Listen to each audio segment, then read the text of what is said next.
I've had quite a few people recommend Hell Let Loose to me now, so I picked it up and started to get into it in the last couple of weeks. It's one of those games that people talk about in a certain kind of way. They set it apart from other FPS games because it's supposedly just an absolute slaughterfest.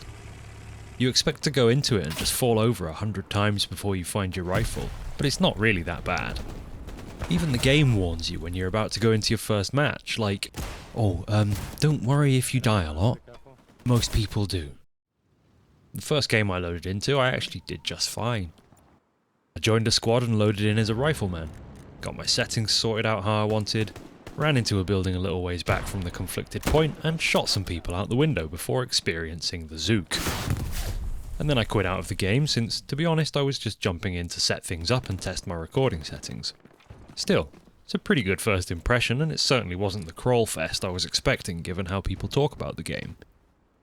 When I loaded into a game later actually intending to play it through this time, I got the more standard experience. On the map Remagen, which I'm not 100% sure I like yet, I made an effort to work with my squad this time, who were thankfully quite accommodating to a complete noob. They even let me onto the AT gun. And then somehow a panther snuck up on us. I'm not entirely sure how that happens, but there you go. Okay. Afterwards, the rest of my squad pushed the capture points on the other side of the river, and I was just trying my best to get revenge on the panther, with limited success, but I still had fun and that's all that matters. We were winning pretty resoundingly anyway, so I didn't feel like I was being a total knob by playing around on my own.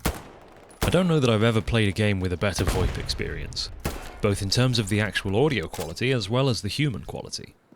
Ranging from hilarious comedy gold role players, dead serious squad leaders, extremely helpful veterans, and absolutely golden banter.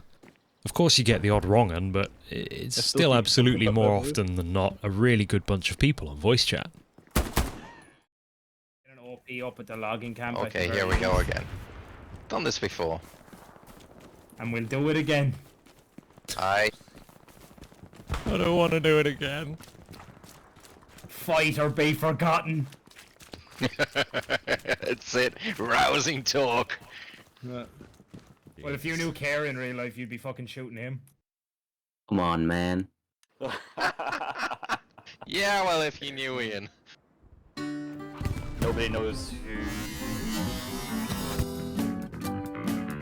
that person is. Oh my god! I spawned into that too. I survived that!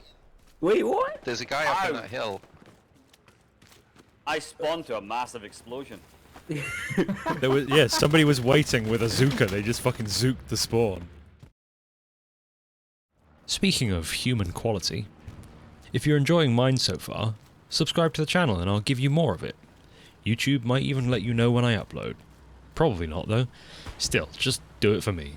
It helps to please Mr. Gorhythm. I had the misfortune of playing a squad leader a couple of times. In that role, things can get a little bit fucked when you've got a commander, squad leaders, and your own squad in your ears at the same time. Personally, I can't tune out conversations very well. I'm terrible in public for being permanently and usually unwillingly eavesdropping whilst having a conversation of my own. So I don't deal very well with having those extra voice channels open. But your mileage may vary there, it's not a knock on the game, just something I struggle with. It's possible that part of the reason I'm enjoying the game is because for some reason I appear to be quite good at it. I've never really talked about it on the channel, but I have spent a lot of time in first-person shooters. Not much in the last few years, but going back a bit further, it's a pretty huge chunk of my gaming experience. I can see somebody having an absolutely terrible experience if they were newer to first-person shooters. They'd probably just come to the game and have their shit pushed in for a few hours. The first FPS I played that I'd describe as modern was Wolfenstein Enemy Territory, which came out in 2003 when I was 9. I spent entire days playing it with my much older brother, who was seriously embedded in the early competitive gaming scene. We played on some community server that I can't remember the name of, with a bunch of custom sounds for kill streaks. I've never been able to find the sound effect that played for 50 kills, but it was just someone yelling "Shitstorm" in that typical Halo announcer voice. Coming back into more modern times though, I must have collectively played thousands of hours of various fast-paced Twitch shooters like CSGO, Rainbow Six Siege, and most recently Apex Legends. And I can hear the long-suffering Hell Let Loose players screaming about how irrelevant all that ability is. It's a game about strategy, positioning, teamwork, and resource management, right? But if a portion of the enemy meat never makes it to the capture point because you've clicked on their heads, then all those other factors can be considerably weaker. Alright, so maybe that was a fairly meaningless point to have made, so let's move along. I absolutely love the class variety at play here. Personally, I've probably had the most fun so far playing as either machine gunner or anti-tank. Finding a good machine gun position is very rewarding, and it's extra satisfying when you've got a squaddy telling you on mic to lay hell. Because ultimately it's near impossible not to roleplay a little bit in Hell Let Loose. It's such an immersive experience that you don't really even think about it. You just sink in and only realise afterwards that you were actually talking in character for the last hour. The character was you, but it's an alternate version of 1944 where everybody's strangely happy to be on Omaha Beach and can communicate telepathically. The thing with me in FPS games these days is that I don't tend to find myself sucked in long term anymore like I used to. I can step back from Hell Let Loose and say that without a doubt, that's a fantastic game. I love it and could enjoy playing it for a very long time. But it's extremely rare that I actually will fall in deep and lose weeks of my life to it, like I will in RimWorld, for example. Maybe it's just because I don't have a fully time zone aligned squad anymore like I did back in the day. A set of people I could know with near 100% certainty would be online and playing at the same time as me. And I'm not necessarily saying I miss that. I enjoy the brief flashes of social enjoyment that you get in games like this, similar to the kind of brief meetings you have in things like DayZ, where you bump into someone, have a little fun interaction, and then most likely never see each other again. It's no strings attached socializing. And I generally enjoy social experiences, but I can recognise in my advanced age and wisdom that deep down I'm a serious introvert. Being with people is exhausting whether or not I enjoy it.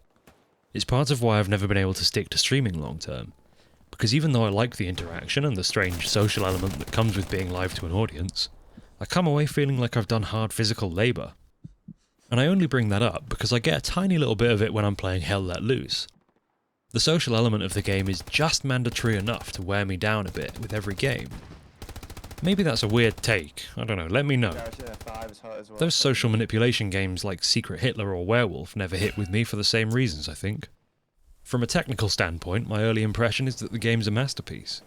It's visually impressive while it's running well, and I'm not a great person to judge performance because I have a monster PC built to handle video work, so I can't speak for everyone. But I feel like most games look incredible nowadays. What's more impressive to me is the game's audio engine. Everything sounds amazing. There must be a billion audio channels to layer everything up, and the spatial audio is some of the most perfect I've ever heard. When I hear someone creeping around nearby, I can get their direction almost perfect.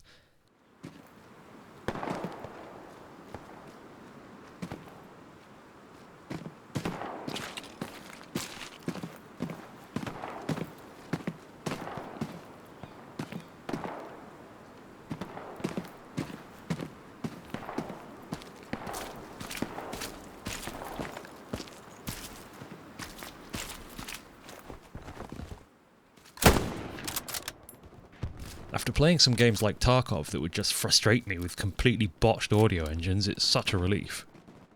And then there's the most satisfying part of all.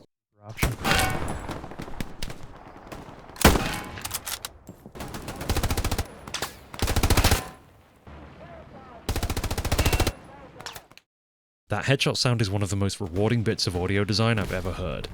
Fucking hell. People do like to talk about how strategically deep the game is, and I'm sure at a certain level it is, but you don't necessarily feel much of that as a new player. Sure, you shouldn't really expect to have a great time jumping on and running around like you're playing Battlefield, but you don't need to be actively thinking about the higher level strategy as a rifleman. You just need to play along with your squad and not do anything too dumb.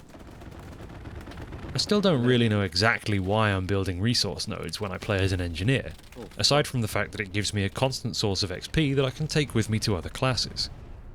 I could find out if I wanted to, but what does it matter to me?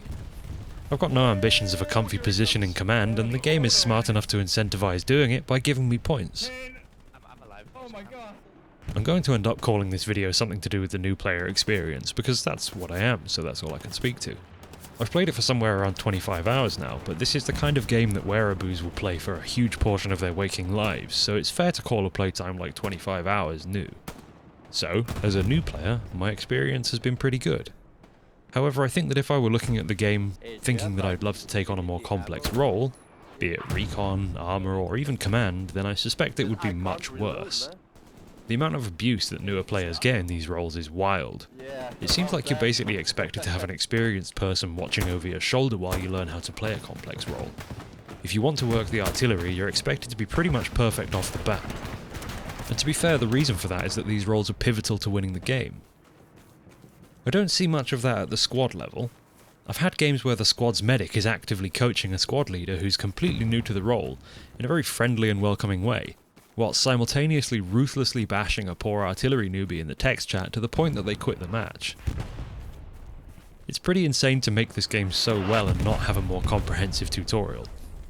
I've read that the reasoning for not having a tutorial or any kind of offline space where I could set my game up without having to load into an online match is to do with not wanting to give cheaters or pirates a localized client, because I suppose that makes it much easier for them to work their nasty fingers into the game's inner workings. And I can see the reason in that, but I think I can acknowledge that reason and still think it's insane that all you get as a new player is tooltips the first time you equip each type of gear. To be honest, that's about all I have to say for now. I hope you found this either thought-provoking, entertaining, or informative. Either way, thanks for watching, and stay indoors. It's really bad outside. I'll see you next time. Goodbye.